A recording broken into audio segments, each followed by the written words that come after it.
பேரலை நேருக்கு வணக்கம். இன்றைய நேர்காணலில் அரசியல் விமர்சகர் திரு அகிலன் கார்த்திகேயன் அவர்கள் இணைந்திருக்கிறார். அவரோடு பேசலாம். வணக்கம். வணக்கம்.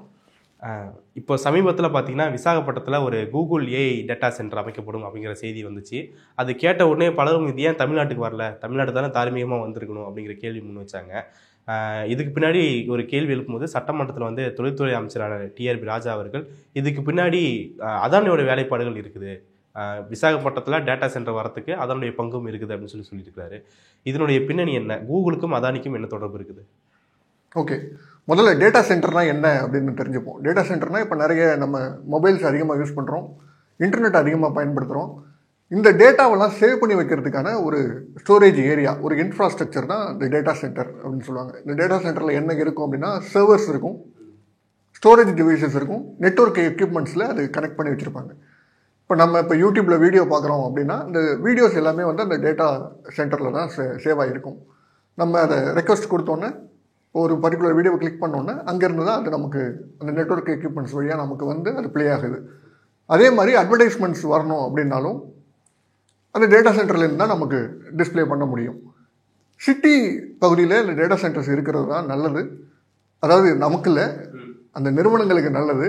அதனால தான் லாபத்தை பார்க்க முடியும். ஏன்னா நிறைய டிஸ்ட்ரிபியூஷனாக அவங்களால கொடுக்க முடியும். அதனால பெரும்பாலும் சிட்டி பகுதிகளில் தான் இந்த டேட்டா சென்டர்ஸை அமைக்கிறாங்க. டேட்டா சென்டரில் இப்போ இவ்வளோ பெரிய டேட்டா சென்டர் ஆந்திராவுக்கு போயிருக்கு அப்படின்னு பார்க்கும்போது இது சென்னைக்கு வராமல் இருக்கிறது நல்லதுன்னு தான் நம்ம நினைக்க தோணுது. ஏன்னா மிகப்பெரிய அளவில் லேண்டு தேவைப்படும். அவ்வளோ பெரிய லேண்ட் சென்னை சிட்டிக்குள்ளே இல்லை. கிட்டத்தட்ட 1000 ஏக்கர் வந்து இப்போது ஒதுக்கியிருக்காங்க ஆந்திரா கவர்மெண்ட். இவ்வளோ பெரிய இடம் வந்து சிட்டிக்குள்ளே கிடைக்கிறது ரொம்ப கஷ்டம். அது இல்லாமல் தண்ணி நிறைய அளவில் தேவைப்படும். அந்த இன்ஃப்ராஸ்ட்ரக்சரையே கூல் பண்ண வேண்டிய தேவை இருக்குது. இப்போ டிவைசஸ் ஒர்க் ஆகணும், டிவைசஸ் ரன் ஆகிக்கிட்டே இருக்குது, 24 ஹவர்ஸும் ரன் ஆகிக்கிட்டே இருக்குன்னா நிறைய ஹீட்டை அது ப்ரொடியூஸ் பண்ணும். அதோட டெம்பரேச்சர் அப்படிங்கிறத வந்து நம்ம 22 டிகிரி செல்சியஸுக்கு மேலே போகாமல் அதை பார்த்துக்கணும். அப்போ நிறைய தண்ணி தேவைப்படுது. ஒரு நாளைக்கு கிட்டத்தட்ட 13 லட்சம் 14 லட்சம் லிட்டர் தண்ணி வந்து தேவைப்படும் அந்த இன்ஃப்ராஸ்ட்ரக்சரை கூல் பண்ணுறதுக்கு. அப்போ அவ்வளோ பெரிய இப்போ சென்னையில் தண்ணீர் தட்டுப்பாடு இருக்கும்போது அவ்வளோ பெரிய ஒரு நிறுவனம் நமக்கு தேவையா அப்படிங்கிறத நம்ம யோசிக்கணும். பொருளாதார ரீதியில் இந்த மாதிரியான நிறுவனங்கள் நமக்கு தேவை தான். ஆனால் நமக்கு இருக்கக்கூடிய பிரச்சனை, இன்னொரு பிரச்சனை தண்ணீர் தட்டுப்பாடு அப்படின்னு இருக்கும்போது இந்த நிறுவனம் தேவையா அப்படிங்கிறத யோசிக்கணும். ஏற்கனவே சென்னையில் சின்ன சின்ன டேட்டா சென்டர்ஸ் நிறைய இருக்குது. இப்போ டாடா கம்யூனிகேஷன்ஸோடது இருக்குது, மைக்ரோசாஃப்டோடது இருக்குது, அதானி கனெக்ட்ஸ் அப்படிங்கிற ஒரு டேட்டா சென்டர் இருக்குது. இப்படி நிறைய டேட்டா சென்டர் ஏற்கனவே இருக்குது. இது பத்தாது தான். ஆனால் அது சென்னைக்கு தேவையா அப்படிங்கிறத நம்ம இப்போ யோசிக்கணும். தண்ணி தட்டுப்பாடு அப்படிங்கிறத குறிப்பிட்றீங்க. இப்போது சென்னையில் பார்த்தீங்கன்னா பல்வேறு இடங்களில் கடல் நீரை சுத்திகரிப்பு பண்ணி அதை குடிநீராக்கும் திட்டங்கள்லாம் செயல்படுத்தப்படுது. அந்த மாதிரியான ஒரு ப்ராசஸில் அந்த தண்ணியெல்லாம் யூஸ் பண்ணிக்க முடியாதா? இல்லை, அந்த தண்ணியை யூஸ் பண்ண முடியுமான்னு தெரியல. ஆனால் இன்னும் வெவ்வேறு டெக்னாலஜிஸ்லாம் இருக்குது. தண்ணீர் மட்டும் இல்லாமல் ஏர் கூலர்ஸை பயன்படுத்துகிற மாதிரியான டெக்னாலஜி இருக்குது. அதெல்லாம் இப்போ தான் நடைமுறைப்படுத்திக்கிட்டு இருக்காங்க. இன்டெல் அப்படிங்கிற ஒரு நிறுவனம் வந்து immersive technology, water immersive technology பயன்படுத்துகிறாங்க. அது என்னென்னா ஒரு லிக்யூடுக்குள்ளேயே அந்த டிவைசஸை உள்ளேயே போட்டுற மாதிரி, உள்ளேயே வைக்கிற மாதிரியான ஒரு டெக்னாலஜிலாம் பயன்படுத்துகிறாங்க. அது இப்போ தான் வளர்ந்து வந்துகிட்டு இருக்கு. அந்த டெக்னாலஜியெல்லாம் இங்கே தமிழ்நாட்டிலையும் இந்தியாவிலையும் அதை பயன்படுத்துவாங்களா அப்படிங்கிறதுலாம் தெரியல. இப்போ இந்த அதானி மேட்டருக்கு வருவோம். அதானி நிறுவனம் அதாவது நேரடியாக ஆந்திராவோட கவர்மெண்ட்டுக்கும் கூகுள் நிறுவனத்துக்கும் தான் ஒப்பந்தம் போடப்பட்டிருக்கு. அதானி எந்த இடத்துலையுமே இங்கே வரல. அக்ரிமெண்ட்டில் பார்த்தீங்கன்னா அதானியோட எந்த பெயருமே அதில் இருக்கிறதுக்கு வாய்ப்பு இல்லை. ஆனால் அதானி தான் இந்த ப்ராஜெக்டே டெவலப் பண்ண போகிறாங்க ஆந்திராவில். எப்படி டெவலப் பண்ண போகிறாங்கன்னா, எட்ஜ் கனெக்ட்ஸ் அப்படிங்கிற ஒரு நிறுவனம் இருக்குது. இது அமெரிக்க நிறுவனம். அமெரிக்காவில் டேட்டா சென்டர்ஸை அமைக்கக்கூடிய நிறுவனங்கள், அந்த டேட்டா சென்டர்ஸை மெயின்டைன் பண்ணக்கூடிய நிறுவனம் வந்து இந்த எட்ஜ் கனெக்ட்ஸ் அப்படிங்கிற ஒரு நிறுவனம். இந்த நிறுவனத்தோட 50-50 பார்ட்னர்ஷிப், அதாவது 50% பங்குகள் அதானியோடது, 50% பங்குகள் எட்ஜ் கனெக்ட்ஸோடது. இந்த 2 பேரும் ஷேர் பண்ணி ஒரு ஜாயின்ட் வெஞ்சரை உருவாக்குறாங்க, அதானி கனெக்ட்ஸ் அப்படிங்கிற பெயரில். இப்போ நான் சென்னையிலையும் அந்த கம்பெனி இருக்குது. அதே கம்பெனி இப்போ இன்ஃப்ராஸ்ட்ரக்சரை ஆந்திராவில் விசாகப்பட்டினத்தில் ரெடி பண்ண போகிறாங்க இந்த கூகுள் நிறுவனத்துக்காக. இதுக்கு இந்தியாவிலேயே மிகப்பெரிய டேட்டா சென்டர் அப்படிங்கிற பெயர் வரப்போகுது. கிட்டத்தட்ட 1000 ஏக்கர் பரப்பளவு நிலத்தை இந்த நிறுவனத்துக்காக ஆந்திரா கவர்மெண்ட் ஒதுக்கியிருக்கு. இதில் அதானியோட பங்கு என்னவா இருக்க போகுது அப்படின்னா, அதானி கனெக்ட்ஸ் அப்படிங்கிற அந்த நிறுவனத்தின் வழியாகத்தான் இந்த டேட்டா சென்டரை பில்ட் பண்ண போகிறாங்க. இங்கே தேவையான அந்த இன்ஃப்ராஸ்ட்ரக்சரை டெவலப் பண்ணுறது அதானியோட நிறுவனம் தான். அது மட்டும் இல்லாமல் இந்த இன்ஃப்ராஸ்ட்ரக்சருக்கு தேவையான பவர் சப்ளை அதையும் அதானி கிரீன் எனர்ஜி வழியாக தான் கொண்டு வர போகிறாங்க. இது மட்டும் இல்லாமல் அதானியோட போர்ட் அங்கே கங்காவரம் அப்படிங்கிற பகுதியில் இருக்குது ஆந்திராவில். அங்கேருந்து இப்போ இந்த டேட்டா சென்டர் அமையக்கூடிய இடம் அப்படிங்கிறது வந்து ஒரு 40 கிலோமீட்டருக்குள்ளே தான் இருக்குது. சி கேபிள் வழியாக கிட்டத்தட்ட ஒரு 12 நாடுகளை வந்து இந்த டேட்டா சென்டர்லேருந்து கனெக்ட் பண்ண போகிறாங்க. சிங்கப்பூர், மலேசியா போன்ற நாடுகளோட இந்த டேட்டா சென்டர் கனெக்ட் ஆகிருக்க போகுது. இப்போ இந்த சி கேபிள் எது வழியாக கங்காவரம் போர்ட் விசாகப்பட்டினம் உங்களோட டேட்டா சென்டருக்கு வரும் அப்படின்னா கங்காவரம் போர்ட் வழியாக தான். அந்த இடத்துல அவங்களோட போர்ட் இருக்கிறது வந்து ரொம்ப ஒரு முக்கியமான ஒரு ஸ்ட்ராட்டஜிக் பாயிண்டில் இருக்குது. அது வந்து இந்த ப்ராஜெக்ட்டுக்கு நல்ல உதவியை செய்ய போகுது. அப்போது சுற்றி அதானியோட நிறுவனங்கள் தான் இதில் பயனடைய போகிறாங்க. இப்போ சுற்றியும் அதானி தான் இருக்கிறாங்க அப்படின்னும் போது ஒரு தனியார் நிறுவனத்தை சார்ந்தே ஒரு கவர்மெண்ட் இயங்குது அப்படிங்கிற விஷயத்த வந்து எப்படி சமாளிக்கும் அப்படிங்கிறது கேள்வி. இல்லை, இந்தியாவுக்கு இது ஒன்றும் புதுசு கிடையாது. ஏற்கனவே அதானியை நம்பி தான் இந்த கவர்மெண்ட் இயங்கிக்கிட்டு இருக்கு. இந்திய அரசு அப்படிங்கிறது அதானியை நம்பி இயங்கிக்கிட்டு இருக்கு அப்படிங்கிறத நிறைய விமர்சகர்கள் பேசுகிறத, எதிர்கட்சிகள் பேசுகிறத நம்ம பார்த்துக்கிட்டு தான் இருக்கோம். அதே மாதிரி ஒரு பிஜேபி கூட்டணியில் இருக்கக்கூடிய தெலுங்கு தேசம் பார்ட்டி அவங்களோட கவர்மெண்ட், அந்த கவர்மெண்ட் அதானியோட துணையை தேடி இருக்கு. அதானிக்கு இது கவர்மெண்ட் உதவி பண்ணுது அப்படின்னு தான் நம்ம இதில் பார்க்கணும். ஏன்னா மற்ற பகுதிகளை விட இப்போ ஆந்திராவுக்கு ஒரு தேவை இருக்குது. ஆந்திரா ஒரு ரெண்டாக பிரிஞ்சதுக்கு பிறகு ஆந்திராவை டெவலப் பண்ணுறதுக்கு ரொம்ப முக்கியமான தேவை அந்த மாநிலத்துக்கு இருக்குது. ஒரு தலைநகரம் இல்லாமல் இருக்குது. தலைநகரத்தை இப்போ தான் உருவாக்கிக்கிட்டு இருக்காங்க. நிறைய பொருளாதார தேவைகள் இருக்குது. அவங்க ஊரில் ஏதாவது அந்த மாநிலத்தில் ஏதாவது வெல்ஃபேர் ஸ்கீமை டெவலப் பண்ணணுன்னா கூட அவங்களோட பொருளாதாரத்தை வளப்படுத்தினா மட்டும்தான் அது சாத்தியப்படும். ஹைதராபாத் இல்லாத சூழலில் ஆந்திராவை எப்படியாவது ஒரு மிகப்பெரிய ஐடி ஹப்பாக, ஒரு டிஜிட்டல் ஹப்பாக மாற்றணும்னு ரொம்ப முயற்சி பண்ணிகிட்டு இருக்காரு சந்திரபாபு. அப்போது அதை அடைகிறதுக்கு என்ன பண்ணணும்னா என்னெல்லாம் பண்ண முடியுமோ அது எல்லாத்தையுமே அவர் பண்ணுறதுக்கு அவர் தயாராக தான் இருப்பார். ஏற்கனவே ஹைடெக் முதலமைச்சர்னு பேர் வாங்கினவர் வேறு. இப்போ டிஜிட்டல் இன்ஃப்ராஸ்ட்ரக்சரை ஆந்திராவை மையமாக வச்சு டெவலப் பண்ணணும் அப்படிங்கிற நோக்கத்தோடு தான் அவர் செயல்பட்டுக்கிட்டு இருக்காரு. அந்த இடத்துலேருந்து பார்க்கும்போது அதானிக்கு என்னென்னலாம் தேவையோ, ஏற்கனவே இந்த லேண்டு கொடுக்கறதுலையே 1000 ஏக்கர் லேண்டு கொடுக்குறாங்க அப்படின்னு நான் ஏற்கனவே சொன்னேன். ஒரு ஏக்கருக்கு 1 லட்சம் ரூபாய் ஒரு ஆண்டுக்கு தொகை. மற்ற பகுதிகளெல்லாம் பார்த்தோம், இப்போ தமிழ்நாட்டில் பார்த்தோம்னா கிட்டத்தட்ட 10லேருந்து 20 லட்சம் வரைக்கும் ஒரு ஏக்கருக்கான நிலத்தோட மதிப்பு இருக்குது. அதே மதிப்பை அங்கே 1 லட்சத்துக்கு தான் கொடுக்குறாங்க. இது 1000 ஏக்கர் நிலம்னா எவ்வளோ தொகையை வந்து அதானிக்கு அவர் மிச்சம் பண்ணி கொடுக்குறாரு அப்படிங்கிறத பார்க்கணும். அது மட்டும் இல்லாமல் க்ரீன் எனர்ஜி, அதாவது ரினியூவபிள் எனர்ஜிலேருந்து பவர் சோர்ஸ் எடுக்கிறாங்க அப்படின்னா அதுக்கு வந்து யூனிட்டை வந்து ரொம்ப 2 ரூபாயோ 2 ரூபா 50 பைசாவோ ஏதோ தான் யூனிட்டுக்கான ப்ரைஸை நிர்ணயம் பண்ணியிருக்காங்க இந்த ப்ராஜெக்ட்டுக்கு மட்டும். சென்னையாக இருந்தாலும் இண்டஸ்ட்ரீஸ்னு வரும்போது கொஞ்சம் சலுகைகள் ஏற்படுத்தி கொடுப்பாங்க. அதே மாதிரி அங்கேயும் அந்த 2 ரூபாயோ 3 ரூபாயோ அந்த அளவில் தான் இருக்குது. அந்த அளவில் ஒரு யூனிட்டுக்கான ப்ரைஸை நிர்ணயிக்கிறாங்க. இதுலேயே கோடிக்கணக்கான ரூபாயை அதானியால் மிச்சம் பண்ண முடியும். இது மட்டும் இல்லாமல் அதானி தான் இந்த இன்ஃப்ராஸ்ட்ரக்சரை மெயின்டைனும் பண்ண போகிறாங்க. இப்போ பில்டு பண்ணுறது மட்டும் இல்லாமல் எதிர்காலத்தில் மெயின்டைன் பண்ண போகிறதும் இந்த அதானி நிறுவனம் தான். அதுக்கான ஒப்பந்தம் தான் போட்டிருக்காங்க.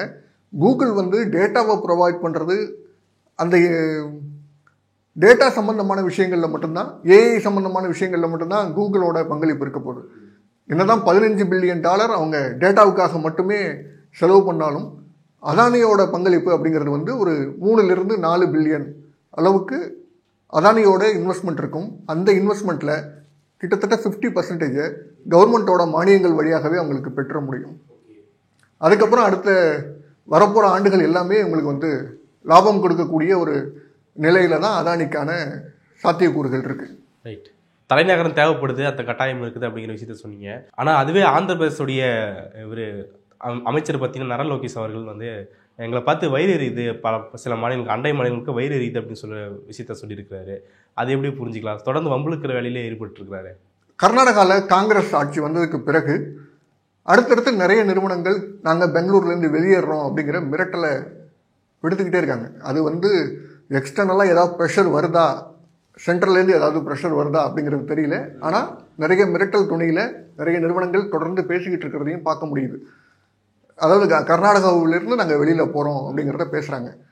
இப்படி பேசும்போதெல்லாம் ஆந்திராவோட இந்த ஐடி மினிஸ்டர் நர லோகேஷ் அவர் என்ன சொல்கிறாருன்னா, நீங்கள் ஆந்திராவுக்கு வாங்க, உங்களுக்கு தேவையான எல்லா வசதிகளையும் நாங்கள் ஏற்படுத்தி கொடுக்குறோம். ஏன்னா ஆந்திராவுக்கு தேவை இருக்குது, அவங்க டெவலப் பண்ணியே ஆகணும். கர்நாடகா ஆல்ரெடி ஓரளவுக்கு டெவலப் ஆகியிருக்கு. ஆந்திராவை டெவலப் பண்ணக்கூடிய தேவையில் இருக்கக்கூடிய நர லோகேஷ் என்ன பண்ணுறாருன்னா, பம்பு எழுகிறார். நீங்கள் இங்கே வந்துருங்க, நாங்கள் எல்லாத்தையும் பண்ணித்தரோம், நீங்கள் அங்கேருந்து கஷ்டப்படுறீங்க அப்படிங்கிற டோனில் அந்த முதலாளிகள்கிட்ட இவர் பேசிக்கிட்டே இருக்கார் தொடர்ந்து. அவருடைய இது எல்லாமே தமிழ்நாடு நோக்கி கிடையாது, கர்நாடகா நோக்கி மட்டும் தான். கர்நாடகாவை நோக்கி தான். ஓகே, அந்த அவர் அண்டை மாநிலம் குறிப்பிடும் போது தமிழ்நாடு அப்படின்றது தான் நேரடியாக அவர் கர்நாடகான்னு சொல்ல முடியாது. அதனால அண்டை மாநிலம்னு வம்பிழுக்கிறது தான். அதுவும் எதிர்கட்சி, எதிர் அணியில் இருக்கக்கூடிய கட்சி வேற. இது காங்கிரஸோட ஆட்சி, அங்கே இருக்கிறது பிஜேபி கூட்டணியில் இருக்கிற ஆட்சி. வம்பு தான் எடுக்கிறாங்க. அதிலிருந்து ஏதாவது ஆதாயம் பெற முடியுமா, ஆந்திராவுக்கு ஏதாவது ஒரு நிறுவனத்தை பெங்களூர்லேருந்து தூக்கிட முடியுமா அப்படிங்கிற எண்ணத்தோடு தான் அந்த வம்பிழுக்கிறது நடந்துகிட்டு இருக்கு. ரைட். பெங்களூரில் வந்துட்டு அந்த டிராஃபிக் கன்ஜெக்ஷன் அப்படிங்கிறது தான் பெரிய பேசுபொருளாக இருக்குது. அது அந்த சூழல் வந்துட்டு நிறுவனங்கள் வெளியேறதுக்கு சாத்தியமாக அமைஞ்சிடாதா? இல்லை, அது பெங்களூரில் டிராஃபிக் கன்ஜெக்ஷன் இருக்குது அப்படிங்கிறது உண்மை தான். ஆனால் அதை வந்து அதை வச்சு தான் ஒரு குறியை வைக்கிறாரு. பெங்களூரில் டிராஃபிக் அதிகமாக இருக்குது, ரேட் அதிகமாக இருக்குது, நீங்கள் ஆந்திராவுக்கு வாங்க, நாங்கள் நிறைய சலுகைகளை கொடுக்குறோம், இன்ஃப்ராஸ்ட்ரக்சரை நாங்கள் வேகமாக டெவலப் பண்ணி கொடுக்குறோம் அப்படிங்கிற வாக்குறுதிகள்லாம் இவர் கொடுத்து அங்கே கூப்பிட்றாங்க. பெங்களூரில் இருக்கக்கூடிய நிறுவனங்கள் அது இன்னும் எக்ஸ்டெண்ட் ஆகி போயிட்டே இருந்துச்சுன்னா அது நமக்கும் நல்லது. இப்போ ஹொசூர் பக்கம் நிறைய நிறுவனங்கள் வர்றதுக்கான வாய்ப்பு இருக்குது. இப்போ ஹொசூர்லேயும் நல்ல டெவலப்மெண்ட், சாஃப்ட்வேர் கம்பெனிஸும் அதிகமாக வரக்கூடிய வாய்ப்புகளை தமிழ்நாடு அரசு ஏற்படுத்திக்கிட்டே இருக்குது. அங்கே கூட ஒரு டைடல் பார்க் மாதிரியான ஒரு அமைப்பு ஏற்படுத்தியிருக்காங்கன்னு நினைக்கிறேன் ஹொசூரில். அப்போது அந்த இடம் வந்து விரிவடையும் போது ஹொசூரில் நிறைய டெவலப்மெண்ட் இருக்கும், தமிழ்நாட்டுக்கு அது நிறைய பொருளாதாரத்தை ஏற்படுத்தி கொடுக்கும். இப்போ ஆந்திராவுக்கு வந்திருக்கக்கூடிய நிறுவனம் வந்து ஏஐ கூகுள் டேட்டா சென்டர் அப்படிங்கிறது. சாதாரண டேட்டா சென்டர்னா இன்டர்நெட்டு இதை ஸ்டோர் பண்ணி வைக்கிறதுன்னு புரிஞ்சிக்கலாம். அது வந்து ஏஐன்னு ஒன்று இருக்குது. சிஓக்கள், ஓப்பன் ஏஐயோட சிஓக்கள், சாட் ஜிபிடியோட சிஓக்கள்லாம் பேசும்போது நீங்கள் பண்ணுற ஒவ்வொரு சேட்டுக்குமே பல மில்லியன் தண்ணி வந்து செலவாகுது அப்படிங்கிற விஷயத்த சொல்கிறாங்க. அப்போ அந்த விஷயத்தை வந்து எப்படி இருந்தது அந்த கவர்மெண்ட் சமாளிக்க போகுது அப்படிங்கிற விஷயம் இருக்குல்ல. நீங்கள் சென்னைக்கே வந்து பல்வேறு விஷயங்கள் குறிப்பிட்டீங்க, அங்கே எப்படி பிளானிங் இருக்குன்னு நினைக்கிறீங்க? அங்கே பிளானிங் இப்போதைக்கு இருக்கிறதா தெரியல. ஏன்னா இப்போதைக்கு அவங்களுக்கு வந்து எவ்வளோ சீக்கிரம் முடியுமோ அவ்வளோ சீக்கிரம் அங்கே நிறைய நிறுவனங்களை கொண்டு வரணும் அப்படிங்கிறது அவங்களோட நோக்கமாக இருக்கும். ஆந்திராவில் நிறைய இண்டஸ்ட்ரீஸ் வரணும், நிறைய இந்த மாதிரியான டெக்னாலஜி கம்பெனிஸ் வரணும், நிறைய இன்வெஸ்ட்மெண்ட்ஸ் வரணும் அப்படிங்கிறது தான் அவங்களோட நோக்கமாக இருக்கும். சுற்றுச்சூழல், இந்த நீர் தட்டுப்பாடு, இந்த மாதிரியான பிரச்சனைகளை பற்றி இப்போ கன்சிடர் பண்ண மாட்டாங்கன்னு தான் எனக்கு தோணுது. ஆனால் ஃப்யூச்சருக்கு பிளான் பண்ணி தான் ஆகணும், வேறு வழி இல்லை. ஃப்யூச்சருக்கு பிளான் பண்ணி தான் ஆகணும். அதை இப்போதைக்கு அதை யோசிக்க மாட்டாங்க. ஃப்யூச்சரில் இந்த ஏதாவது வேறு ஏதாவது ஆல்டர்னேட் வரும், வேறு ஏதாவது புதுசாக ஒரு டெக்னாலஜி வரும், இந்த தண்ணீர் பயன்படுத்துறதுக்கு பதிலாக வேறு ஏதாவது டெக்னாலஜி நம்ம ஃப்யூச்சரில் மாற்றிக்கலாம் அப்படிங்கிற எண்ணத்தில் தான் இருப்பாங்களே தவிர, எனக்கு தெரிந்து வாட்டர் ஸ்கார்சிட்டியை பற்றி பேசுகிற ஐடியாலேயே ஆந்திரா கவர்மெண்ட் இருக்கிற மாதிரி தெரியல. ஓகே, முதல்ல ஒரு நிறுவனத்தை கட்டமைச்சிடணும். ஆமாம், அதுக்கு மேலே எல்லாத்தையும் பார்த்துலான்றது. இப்போது கர்நாடகா, ஆந்திரா அந்த முரண்பாடுகளை நீங்கள் குறிப்பிட்டிருந்தீங்க. ஆனால் இவங்க என்னதான் முரண்பட்டாலுமே இப்போ பார்த்தீங்கன்னா எல்லா டேட்டா சென்டர், ஐடி கம்பெனிஸ் எல்லாமே பெங்களூரு, சென்னை, ஹைதராபாத்து, ஆந்திர பிரதேஷ் அப்படிங்கிற ஒரு சவுத் இந்தியன் மாநிலங்களை குறிப்பிட்டு தான் இருக்கிறத பார்க்க முடியுது. அப்போது என்ன முரண் இருந்தாலும் அந்த சவுத்துக்கு வர்றது அப்படிங்கிறது ஒரு நல்ல விஷயமா தான் இருக்குது. இந்த விஷயத்த அரசியல் ரீதியாகவோ இல்லை டெவலப்மெண்ட் ரீதியாகவோ வட மாநிலங்கள் எப்போ கையெழுத்துக்கு போகிறாங்க அப்படிங்கிற விஷயம் இருக்குது. அது எப்படி நம்ம புரிஞ்சுக்கலாம்? இப்போ ஹரியானாவில் குருகிராம் இருக்குது, அந்த மாதிரியான சில பர்டிகுலர் இடம் தான் நம்மளால் கண்ணுக்கே தெரியுது. ஆனால் பரவலாக ஒரு மாநிலத்தில் ஒரு தலைநகரில் ஒரு இந்த மாதிரியான இன்ஃப்ராஸ்ட்ரக்சர்லாம் கிரியேட் பண்ணுறதுக்கு என்ன மாதிரியான உங்களுக்கு பார்வை தேவைப்படுதுன்னு நினைக்கிறீங்க? இல்லை, இன்ஃப்ராஸ்ட்ரக்சரை டெவலப் பண்ணுறதுக்கு முன்னாடி அடிப்படையாக கல்வி அவங்க ஒழுங்காக கொடுக்குறாங்களா, அங்கே இருக்கக்கூடிய பள்ளிகளில் சரியான கல்வியை முறையாக கொடுக்குறாங்க. ஏன்னா தென்னிந்திய மாநிலங்களை பொறுத்த வரைக்கும் கல்வி ஓரளவுக்கு வட இந்திய மாநிலங்களை ஒப்பிடும்போது கல்வியில் மேம்பட்டிருக்காங்க. தமிழ்நாட்டோட ஒப்பிடும்போது மற்ற எல்லா மாநிலங்களை விட தமிழ்நாடு வந்து முன்னேறி இருக்குது. தென்னிந்திய மாநிலங்கள் அப்படின்னு ஒப்பிடும்போது, வட இந்திய மாநிலங்களோடு ஒப்பிடும்போது தென்னிந்திய மாநிலங்கள் கல்வியில் நல்ல வளர்ச்சி அடைஞ்சிருக்கு, டெக்னாலஜியில் வளர்ச்சி அடைஞ்சிருக்கு, உயர்கல்வியில் நல்ல வளர்ச்சி அடைஞ்சிருக்கு. அப்போது அந்த இண்டஸ்ட்ரீஸுக்கு தேவையான எம்ப்ளாயிஸை வந்து இங்கேருந்து எடுத்துக்க முடியுது. வேலை செய்யறதுக்கு ஆட்கள் இருக்காங்க. அன்ஸ்கில்டாக இருந்தால் கூட அவங்கள ட்ரெயின் பண்ணிக்க முடியுது. அவங்களுக்கு ஒரு ஐடியா இருந்தாலே போதும், அவங்க உள்ளே வந்து அதை கற்றுக்க முடியுது. அப்படிங்கிற சூழலில் இங்கே இருக்கக்கூடிய மாணவர்கள் இருக்காங்க, இளைஞர்கள் இருக்காங்க. அதனால் இந்த இடத்துல அவங்கள பயன்படுத்திக்க முடியுது. டெக்னாலஜி சம்மந்தமான இண்டஸ்ட்ரீஸில், உடல் உழைப்பு சம்மந்தமான இண்டஸ்ட்ரீஸில் பார்த்தீங்கன்னா வட இந்திய தொழிலாளர்கள் அதிகமாக இருக்காங்க. இந்த வேறுபாடு தான் வட இந்தியாவுக்கும் தென்னிந்தியாவுக்கும் இருக்கிறது. அதனால தான் வட இந்தியாவில் குறைவான எண்ணிக்கையில் ஐடி கம்பெனிஸ் இருக்குது. குருகிராம் மாதிரியான இடங்கள் இருக்குது, அகமதாபாத்லேயும் இப்போ இருக்குதுன்னு நினைக்கிறேன். அப்புறம் நொய்டாலேயும் நிறைய நிறுவனங்கள் இருக்குது. மகாராஷ்டிராவில் டேட்டா சென்டர்ஸை பொறுத்த வரைக்கும் மகாராஷ்டிராவில் அதிகமான டேட்டா சென்டர்ஸ், இந்தியாவிலேயே அதிகமான டேட்டா சென்டர்ஸ் வந்து மகாராஷ்டிராவில் தான் இருக்குது. 2வது இடம் தான் தமிழ்நாடு. இந்த இடத்துலலாம் இந்த ஏரியாலலாம் டெவலப் ஆகிருக்கு. இருந்தாலும் அவங்களுக்கு டெக்னிக்கல் லேர்னிங் அப்படிங்கிறது வந்து, ஸ்கில்டு லேர்னிங் அப்படிங்கிறது வந்து அவங்களுக்கு இன்னும் குறைவாக இருக்குது. அதில் தான் அவங்க அதிகமான கவனத்தை செலுத்தும். அதுக்கு அடிப்படை வந்து எஜுகேஷன் மட்டும்தான். எஜுகேஷன் தான். ரைட். ஓகே, நிறைய விஷயங்கள் பண்ணிட்டீங்க. மிக்க நன்றி.